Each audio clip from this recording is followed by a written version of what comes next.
बिस्मिल्लाहिर्रहमानिर्रहीम, अस्सलाम वालेकुम। खेलों की खबरों पर तबसर और तस्वीरों से स्कोर के एक और प्रोग्राम के साथ मैं हूं सैयद याया हुसैनी। पाकिस्तान क्रिकेट में एक और हलचल हो गई। एक साल से ज़ायद 2 ओहदों पर काम करने वाले हेड कोच और चीफ सिलेक्टर मिसबाह-उल हक को आखिरकार एक काम छोड़ना पड़ गया। पाकिस्तान क्रिकेट बोर्ड की जानिब से मिसबाह-उल हक की हंगामी प्रेस कॉन्फ्रेंस का पैगाम जारी हुआ 14 अक्टूबर 2020 को, जिसमें पाकिस्तान क्रिकेट बोर्ड के हेड कोच मिसबाह-उल हक ने मीडिया से गुफ्तगू करते हुए बतौर चीफ सिलेक्टर मजीद काम जारी रखने से माजरत कर ली। आज मैं यहाँ पे आप लोगों को बताने आया हूँ कि मैंने जो चीफ सेलेक्टर की जो रिस्पॉन्सिबिलिटीज़ हैं वो मैं छोड़ने जा रहा हूँ। और सबसे इम्पोर्टेंट चीज़ ये है कि मैं बताऊँ ना इसका जो मेनली मकसद वो ये है कि मैं आगे जो पाकिस्तान की जो कमिटमेंट्स हैं इंटरनेशनल अगले 2 सालों में 10 मेजर हमारी कमिटमेंट्स हैं इंटरनेशनल क्रिकेट के हवाले से, और मेनली उसमें कुछ टूर्स ऐसे हैं कि वो ज़्यादातर हम पाकिस्तान से बाहर रहेंगे। तो उसको देखते हुए मुझे लगा कि बड़ा मुश्किल हो जाएगा मेरे लिए एज ए चीफ सेलेक्टर काम करना और डोमेस्टिक क्रिकेट पे फोकस करना, keeping in view the future और more focus on cricket specially Pakistan team. अभी मुझे लगा कि ये राइट टाइम है और मैंने बोर्ड से बात की कि मैं ये छोड़ना चाहता हूँ। और जस्ट लाइक प्रेस कॉन्फ्रेंस के दौरान मिसबाह-उल हक ने बतौर चीफ सिलेक्टर भी अपनी जिम्मेदारियों से आगाह करते हुए कहा कि वो 30 नवंबर तक अपनी जिम्मेदारियां निभाते रहेंगे। जिम्बाब्वे के खिलाफ सीरीज और दौरा न्यूजीलैंड के लिए टीम का इंतखाब उनकी सरबराही में सिलेक्शन कमेटी ही करेगी।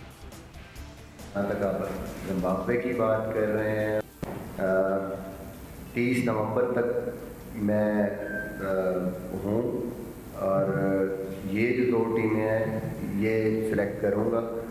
जो नया चीफ सेलेक्टर आएगा वो 1 दिसंबर से काम करेगा और उसके पास टाइम भी है, और वो आके पहली जो उसकी सिलेक्शन होगी वो साउथ अफ्रीकन सीरीज होगी। इसलिए आई थिंक कि बड़ा सोच समझ के सारा कुछ किया है, क्योंकि उसमें मैंने अभी न्यूजीलैंड जब पाकिस्तान टीम के साथ जाना है तो पीछे डोमेस्टिक क्रिकेट हो रही होगी और उसमें जाहिर है उसको वॉच करना।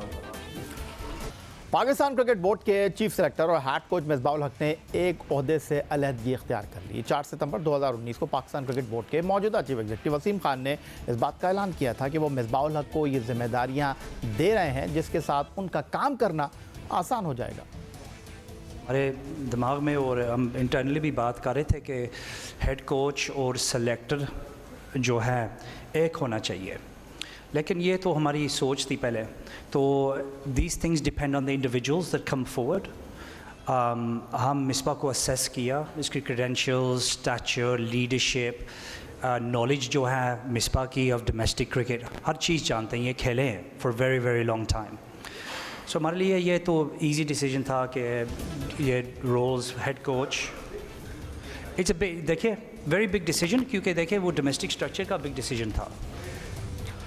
जब मिसबाह-उल हक को दौरे जिम्मेदारियां दी गई तो हर जानिब से तनकीद हुई, क्योंकि मिसबाह-उल हक ना तो कोचिंग का तजुर्बा रखते थे और ना ही उन्होंने किसी सतह पर सिलेक्शन के मामला देखे थे। लेकिन चेयरमैन पाकिस्तान क्रिकेट बोर्ड एहसान मानी ने 13 सितंबर 2019 को प्रेस कॉन्फ्रेंस में अपने इस फैसले का भरपूर अंदाज में दफा किया और कहा कि सब बिला वजह तनकीद कर रहे हैं। न्यूजीलैंड में ऐसा ही तरीक़ाकार राइज है जहाँ चीफ सिलेक्टर कोच भी होता है और वो कामयाबियाँ हासिल कर रहा है।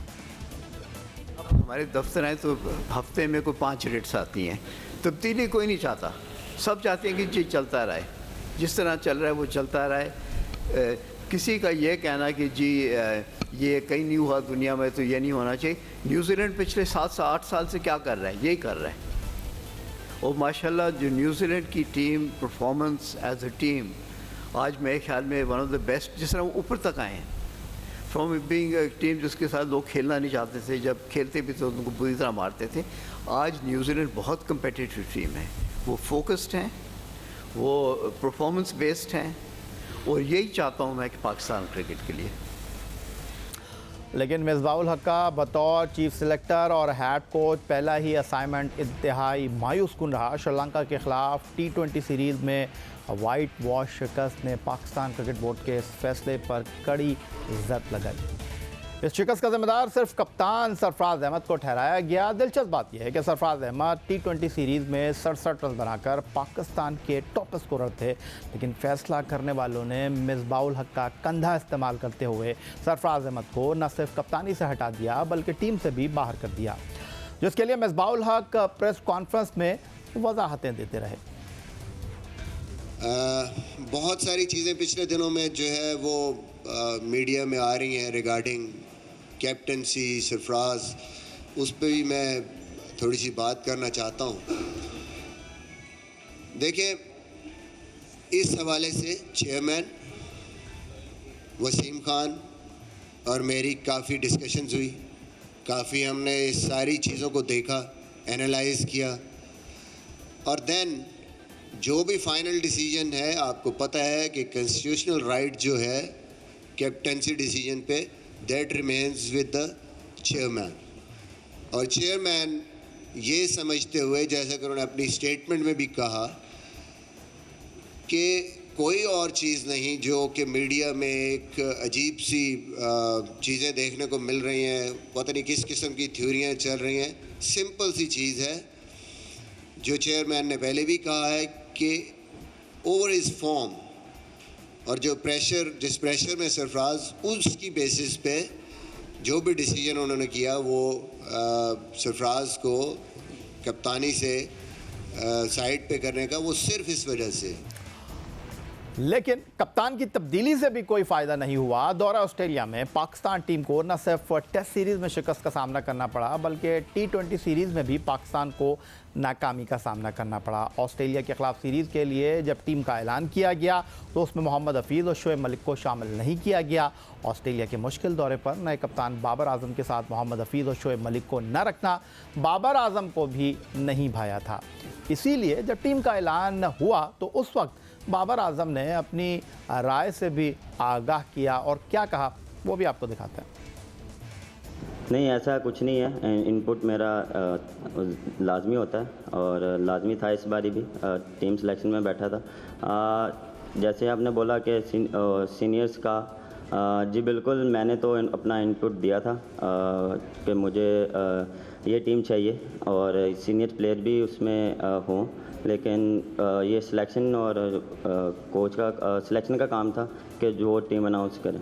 चीफ सिलेक्टर मिसबाउल हक ने दौरा ऑस्ट्रेलिया में मोहम्मद हफीज़ और शोएब मलिक को शामिल ना करने की वजह बता दी और कहा था मुस्तकबिल में उन्हें मौका दिया जाएगा। इसीलिए बांग्लादेश के खिलाफ दोनों सीनियर प्लेयर्स को टीम में शामिल किया गया। लेकिन मामलात उस वक्त ख़राब होना शुरू हो गए जब दौरा इंग्लैंड में मौजूदा पाकिस्तान टीम के चीफ सिलेक्टर से राय तलब किए बगैर 6 टीमों के कोचेस को तब्दील कर दिया गया। एसोसिएशन में ऐसे कोचेस को तैनात किया गया जो मिसबाउल हक पर मुसलसल तनकीद कर रहे थे।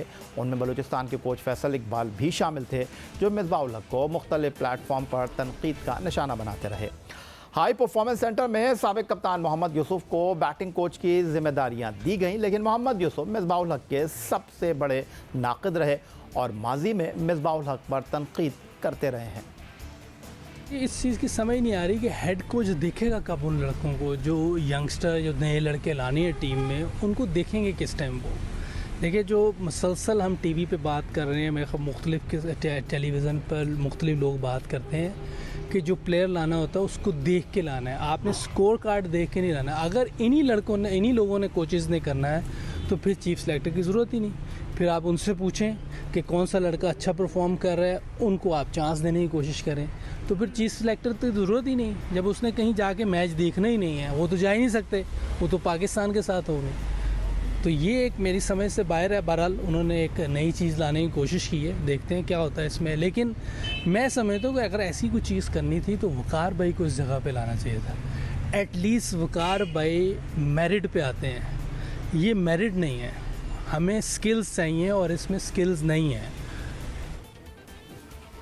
4 सितंबर 2019 को जब पाकिस्तान क्रिकेट बोर्ड ने मिसबाउल हक को बतौर चीफ सिलेक्टर और हेड कोच दोहरी जिम्मेदारियां दी तो कहा यह गया कि पाकिस्तान क्रिकेट के बेहतर मुफाद में मुस्तकबिल के तकाज़ों को देखते हुए ये फैसला किया गया है। और 14 अक्टूबर 2020 को जब मिसबाउल हक ने बतौर चीफ सिलेक्टर काम करने से माजरत की और हेड कोच की हैसियत से काम करने पर रजामंदी ज़ाहिर की तो उन्होंने भी यही कहा कि वो पाकिस्तान क्रिकेट को मुस्तकबिल में देखते हुए, पाकिस्तान क्रिकेट की मसरूफियात को देखते हुए, मुस्तकबिल के तकाज़ों को मद्देनज़र रखते हुए ये फ़ैसला कर रहे हैं। लेकिन क्या ये सब कुछ ऐसा ही है जैसा दिखाई दे रहा है? मज़ीद गुफ्तगू एक ब्रेक के बाद। अगर मिसबाउल हक की बतौर चीफ सिलेक्टर ओहदे से अलहदगी देखी जाए तो उन पर 3 वजूहात ऐसी हैं जिस पर बात हो सकती है, जिसके मुताल्लिक़ उनसे सवालात भी हुए। उनमें पहला मामला मिसबाउल हक पर तनकीद करने वाले साबिक क्रिकेटर्स की बतौर कोचेस तैनाती थी। दूसरा मामला यह है कि 26 जून 2020 पाकिस्तान क्रिकेट बोर्ड की जानिब से कोड ऑफ एथिक्स सामने आया, दोहरी जिम्मेदारियों पर काम करना जिसके मुताबिक दुरुस्त नहीं, इसीलिए वो ओहदा छोड़ने पर मजबूर हुए। जबकि उनके ओहदा छोड़ने की तीसरी वजह वज़ीर आज़म पाकिस्तान इमरान खान से मुलाकात को कहा जा रहा है, जिसमें उन्होंने डोमेस्टिक सतह पर डिपार्टमेंट क्रिकेट बहाल करने का मुतालबा किया था। लेकिन मिसबाउल हक ने अपनी प्रेस कॉन्फ्रेंस में कोचेस की तैनाती और वज़ीर आज़म इमरान खान से मुलाकात की वजह से ओहदा छोड़ने की बाज़गश्त को मुस्तरद कर दिया। मैं ये ज़रूर कहना चाहूँगा कि कुछ रूमर्स जो चल रहे हैं कि शायद इसकी कोई वजह चेयरमैन साहब से मीटिंग है या बोर्ड ने मुझे कुछ इसके बारे में कहा है या शायद इमरान भाई से जो हमारी मीटिंग हुई उसकी कोई रीज़न है या कुछ और इसकी वजह है। कोई ऐसी चीज़ एक रोल ना जाता फिर मैं एज चीफ हेड कोच भी काम ना करता, तो ऐसी कोई चीज़ नहीं है। बिल्कुल मेरा अपना एक चॉइस है कि इस तरीके से मैंने जाना है और आगे पाकिस्तान की करना।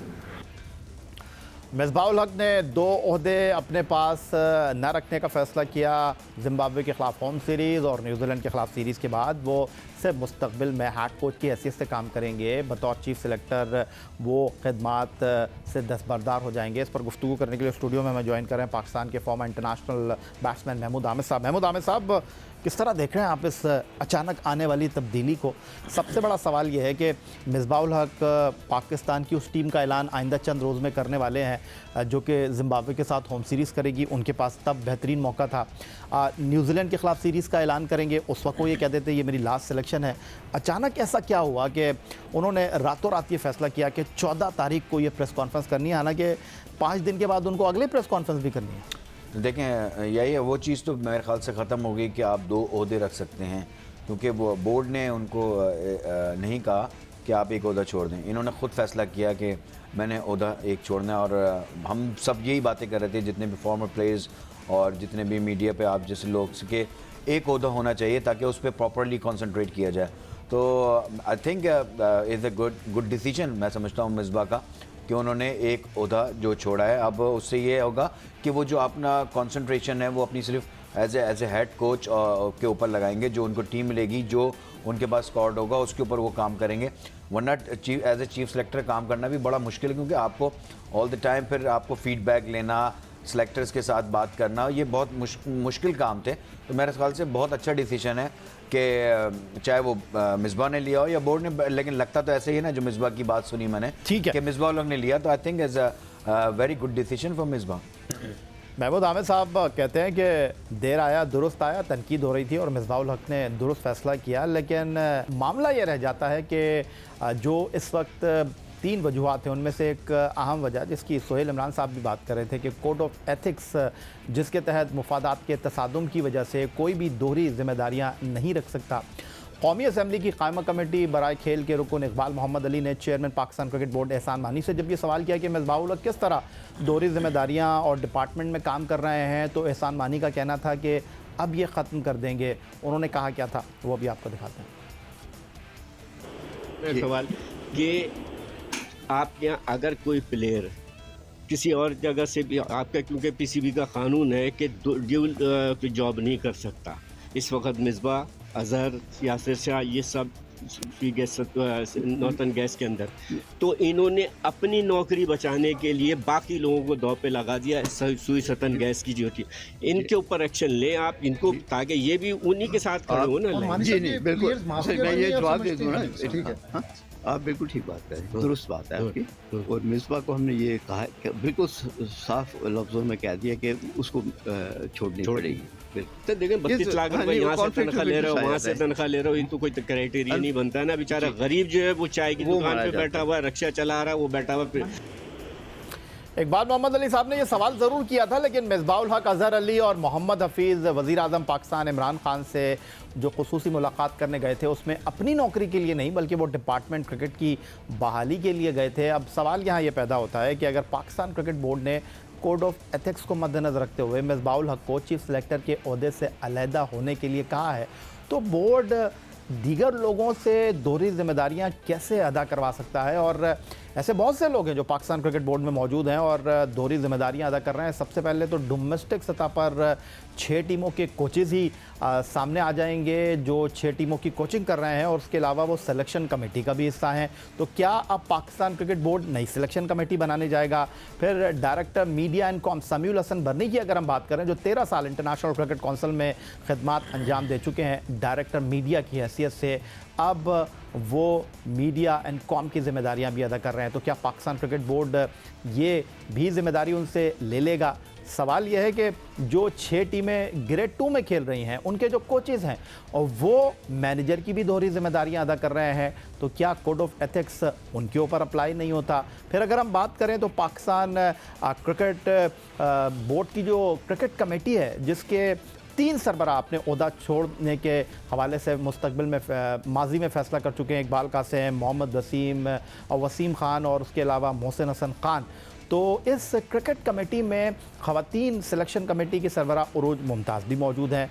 तो क्या ये दोहरी जिम्मेदारियां नहीं हैं? ऐसे बहुत सारे पाकिस्तान क्रिकेट बोर्ड में और भी मामलात हैं जिस पर अब पाकिस्तान क्रिकेट बोर्ड किस तरह चीज़ों को आगे लेकर चलेगा, और क्या ये कॉन्फ्लिक्ट ऑफ इंटरेस्ट नहीं होगा? ये वो सवालात हैं जो कि इस वक्त सर उठा रहे हैं। महमूद आमिर साहब स्टूडियो में हमारे साथ मौजूद हैं और अब टेलीफोन लाइन पर हमें ज्वाइन कर रहे हैं कौमी असम्बली की कायमा कमेटी बराए खेल के रुकन इकबाल मोहम्मद अली साहब। खुशामदीद कहेंगे इकबाल मोहम्मद अली साहब। आसान सा सवाल आपके सामने रख रहा हूँ और यही सवाल मैं महमूद आमिर साहब के सामने भी रखूँगा, पहले आप जवाब दीजिएगा।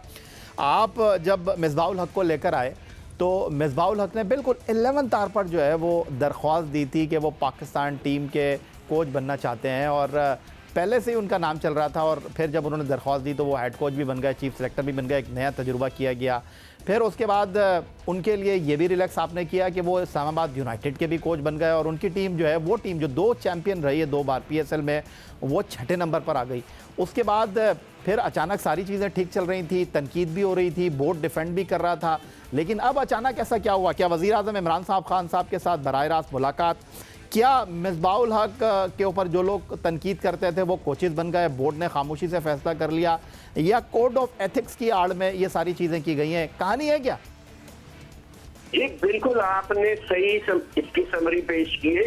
एक्चुअली है ये कि आपने जिस वक्त वो करना था, तो अब सवाल निशान यहाँ पे ये आ जाता है कि जो आपके मीडिया डायरेक्टर हैं वो भी सोशल मीडिया भी देख रहे हो, भाई ये कौन सा मसला है, ये क्या आपने बोर्ड को क्या बनाया था, मजाक बनाया भाई। सोशल मीडिया पे तो 10 किस्म की बातें होती है, कल को सोशल मीडिया पर टिकटॉक भी शुरू हो जाएगी क्रिकेट के ऊपर, तो उसको कौन सा संभालेगा? तो ये तमाम जो अभी आपने बात की, इससे आपके बोर्ड की परफॉर्मेंस सामने नजर आ रही है कि जो आप कहते हैं कि मैं ऐसी क्रिकेट ले आऊंगा और बाहर से भी लोगों को लेके आ रहे, भाई इस तरीके से बोर्ड नहीं चलेगा। मानी साहब को, वसीम साहब को सर जोड़ के बैठना पड़ेगा।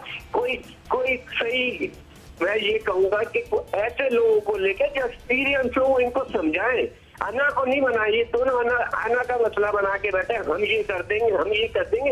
भाई 2 साल हो गए, कोई एक परफॉर्मेंस दिखा दो ना। बहुत शुक्रिया। महमूद आमिर साहब हमारे साथ मौजूद थे, इकबाल मोहम्मद अली साहब कौमी असम्बली के रुकन हमारे साथ मौजूद थे, मामलात पर सवाल उठा रहे थे, तहफ़्फ़ुज़ात का इज़हार कर रहे थे और कह रहे थे ये फैसलों की नाकामी है। यही आज का हमारा ये प्रोग्राम था। ट्विटर पर आप मुझे फॉलो कर सकते हैं, फेसबुक पर हमारा पेज score.geo न्यूज़, जहां जाकर आप इस प्रोग्राम के क्लिप एक बार फिर देख सकते हैं और आप हमें ईमेल कर सकते हैं score@geo.tv पर। इस दुआ, इस उम्मीद, इस तवक्को के साथ कि पाकिस्तान में खिलाड़ी तरक्की करते रहें। सैयद याहिया हुसैनी को स्कोर की पूरी टीम के साथ अगले प्रोग्राम तक के लिए इजाज़त दीजिए। अल्लाह हाफ़िज़।